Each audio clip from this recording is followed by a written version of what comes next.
देखिए, हम शुरुआत से ये बात कह रहे थे कि सरकार किसी की भी हो, कोई भी मुसलमानों की तरक्की नहीं चाहता है। हमको ये बड़ी हैरानी हो रही है ये देखकर, ये सुनकर कि किस तरह से आज राष्ट्रवादी कांग्रेस के नेता नवाब मलिक साहब ये कह रहे हैं कि नहीं, ये मुसलमानों को रिजर्वेशन नहीं दिया जा सकता है क्योंकि ये घटनात्मक दुरुस्ती होना ज़रूरी है केंद्र सरकार की तरफ से। अगर यही बात है तो क्या ये कानून पिछले 2 साल में चेंज हुआ, 5 साल में चेंज हुआ या 10 साल के अंदर चेंज हुआ? ये अगर आप 2014 के अंदर ऑर्डिनेंस लेकर आए थे तो उस वक्त भी वही कानून था।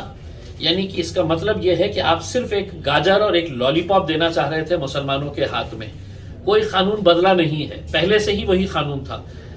2014 से 2019 के बीच में फिर आपके जितने विधायक थे, चाहे वो कांग्रेस के हो, राष्ट्रवादी के हो या समाजवादी पार्टी के हो, क्या ये सच्चाई नहीं है कि आप वहां पर खड़े रह के जोर जोर से चिल्लाते थे और भारतीय जनता पार्टी से कहते थे कि दो मुसलमानों को रिजर्वेशन दो, तुम नहीं दे रहे हैं, मुसलमानों की तरक्की नहीं चाहते हैं करके उस वक्त मांगते थे, तो उस वक्त कानून अलग था।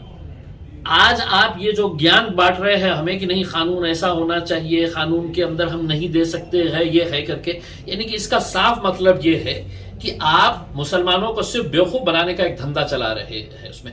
और मैं तमाम मुसलमानों से ये अपील करना चाहूंगा, सियासी तौर के ऊपर आप किसी के साथ भी रहिए, आपको जिसके साथ जाना है जाइए, लेकिन अपने नेताओं से, अपने आकाओं से ये सवाल जरूर करिएगा कि ये मुसलमानों का रिजर्वेशन के ताल्लुक से आप पहले क्या कहते थे और आज हमको क्या ज्ञान दे रहे हैं।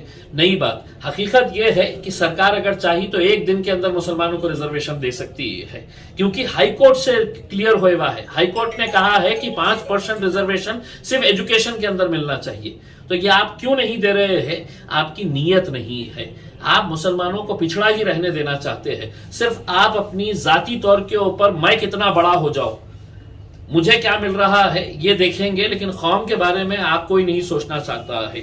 इसलिए अगर दोबारा जब आपकी महफिलों के अंदर शरद पवार साहब आए, अशोक चौहान आए, बाला साहब थोराट आए या कोई भी बड़ा नेता आए, अबू आसिम साहब आए, तो इनसे जरूर पूछिएगा उसमें कि आपको सत्ता प्यारी है, आपको कुर्सी प्यारी है या आपको कौम की तरक्की चाहिए। उसके अंदर मुंह पे उठाकर फेंकिए, मारिएगा उसके अंदर अपना रेजिग्नेशन। ये जितने भी 8-10 मंत्रियां बैठे हुए हैं मुसलमानों के, ये अगर मुंह पे फेंक कर मारेंगे अपने नेताओं के, तो उस दिन देखिएगा कि कैसा भूचाल आता है करके उसमें।